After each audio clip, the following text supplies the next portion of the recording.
بسم الله الرحمن الرحيم.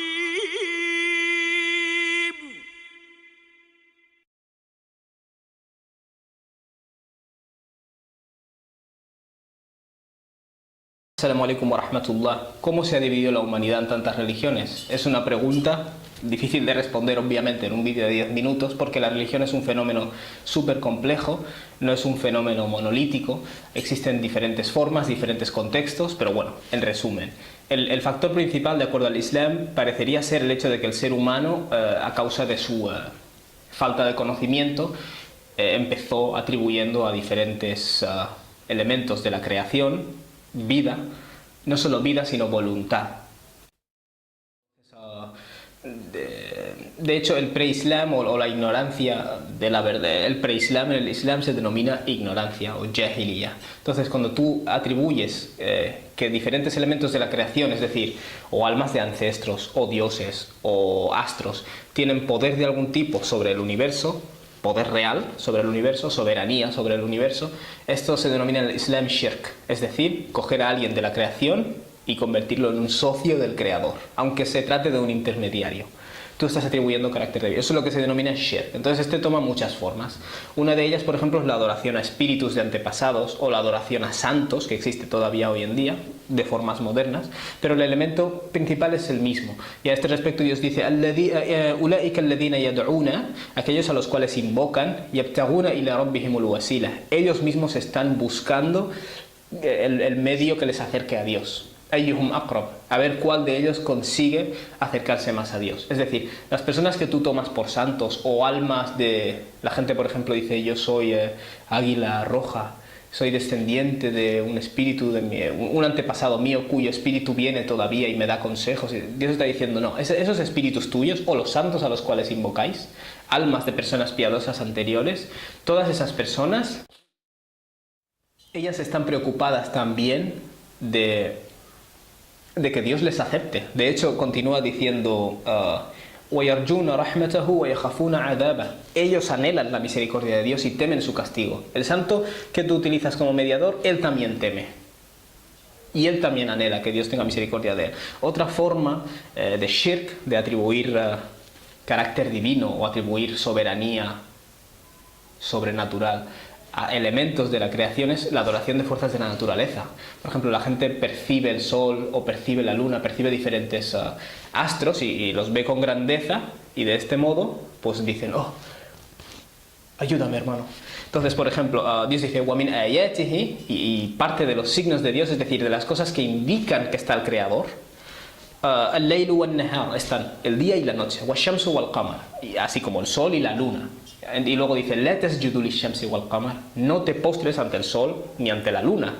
Que tú te postres ante el sol es tan absurdo como que el sol se postre ante ti, porque los dos sois elementos de la creación. De hecho, se menciona sol y luna, día y noche, es decir, sí, de modo que la sucesión del día y la noche te indica que ellos, es decir, todos estos astros, también están sujetos a la ley universal igual que tú.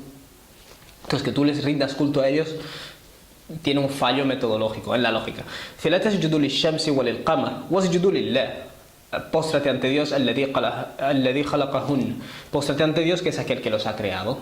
In kuntum iyyahu ta'budun, si es a él a quien adoráis. Esto se menciona porque hay muchas personas que dicen: no, yo no adoro al sol o a la luna o a estos astros, los utilizo como medios que me acerquen a Dios. No, si adoras a Dios, adórale a él, no te postres ante otro. Eso es lo que está diciendo básicamente.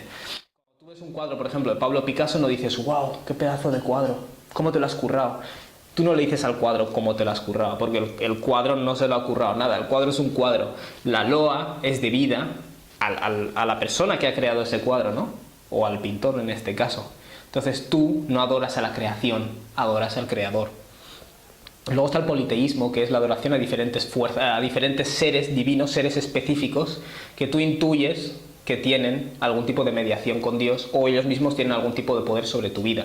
Dios dice, después de hablar de ciertas divinidades: "In hiya asma'un sammaytumuha", no son más que nombres a través de los cuales habéis nombrado. Es decir, ni siquiera son seres reales que existan, solo son nombres. Cuando tú tienes un dios que se llama, una diosa que se llama Al-Uzza, por ejemplo, y dices Al-Uzza, Al-Uzza, eso es lo único que existe de ella, el nombre. porque ella, como ser real, no existe. In hiya illa asma'un sammaytumuha. No son más que nombres a través de los cuales habéis designado antum wa aba'ukum, vosotros y vuestros ancestros, ma anzalallahu biha min sultan. Dios no ha hecho descender ningún tipo de autoridad, ni justificación, ni argumento, ni nada. Y luego dice, las personas que adoran a estos seres no hacen más que seguir la conjetura. La conjetura significa que llueve, caen rayos, tienes miedo, no ha llovido, la cosecha no sale y tú vas a Afrodita y dices, Afrodita, por favor, Afrodita, haz que llueva, hermana.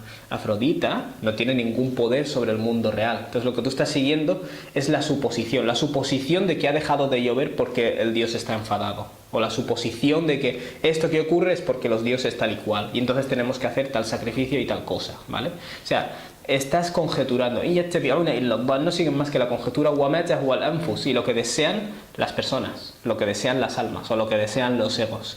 No es casualidad que en diferentes zonas del globo, cuando tú observas las creencias que hay, notas un patrón similar, que es que todas se adecúan a lo que la gente en ese momento determinado, en ese lugar determinado, necesitaban o en ese momento convenía.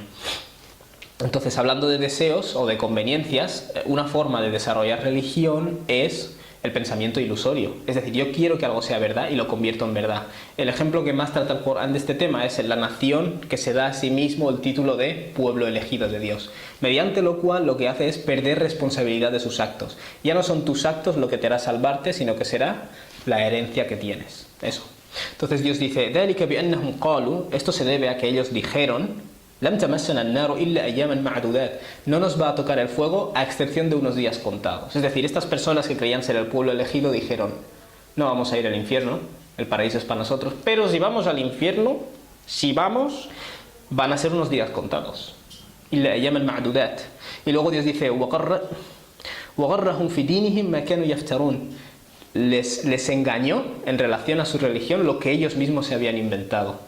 Subhanallah, el cerebro humano es capaz de hacer eso. Entonces cuando la gente te dice, mi apellido es puro, mi apellido Kulungele es un apellido puro, de sangre pura, no, tu apellido es igual que Rodríguez, Martínez, que Dieni, que cualquier otro apellido del mundo. No eres puro por herencia. Entonces Dios refuta esa creencia del pueblo elegido.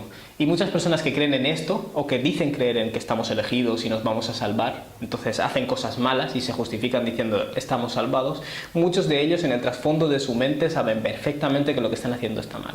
Y piensan, la estoy liando pardísima. Pero no obstante, tienen este argumento o esta falsa creencia que les da ese colchón sobre el cual caerse y decir, temporalmente me voy a hacer creer que lo estoy haciendo bien, pero en el trasfondo saben lo que hay.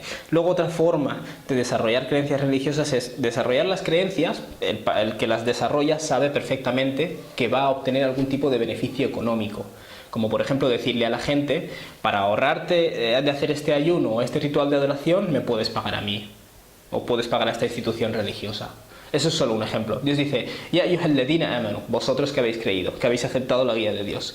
Inna kathiran min al-ahbari war-ruhban, sin duda, muchos de los monjes, es decir, las personas que se dedican a la adoración, war-ruhban, y las personas que se dedican a la erudición religiosa, los eruditos religiosos, la yakuluna amwal an-nasi bil-batil, sin duda se comen, devoran, consumen la riqueza de las personas a través de la falsedad.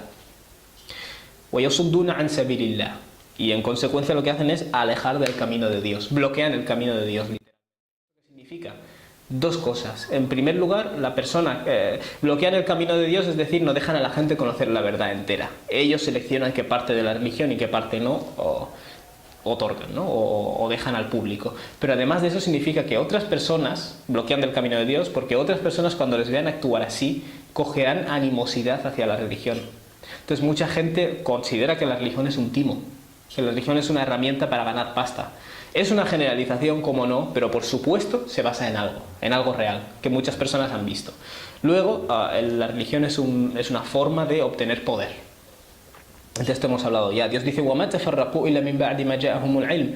La humanidad, las personas no se han dividido en múltiples religiones, sino después de haberles llegado el conocimiento. No es que Dios no hubiera cumplido con su responsabilidad de informar al ser humano de su propósito, no. Después de haberles llegado el conocimiento, se divide la gente. ¿Cómo? بَغْيًا بَيْنَهُمْ, como consecuencia de su deseo de dominarse entre sí. Como epílogo, Dios dice: "Innal ladhina farraqu dinahum wa kanu shi'an", en cuanto a aquellas personas que han dividido su religión y se han convertido en facciones o en cismas, lasta minhum fi shay, tú no tienes nada que ver con ellos. O literalmente tú no eres uno de ellos. Innama amruhum, porque Dios permite que esto ocurra. Innama amruhum ila Allah. Su asunto se remite a Dios. Thumma yunabbi'uhum bima kanu yaf'alun. Y luego Él les informará de lo que habían estado haciendo. Wassalamu alaikum.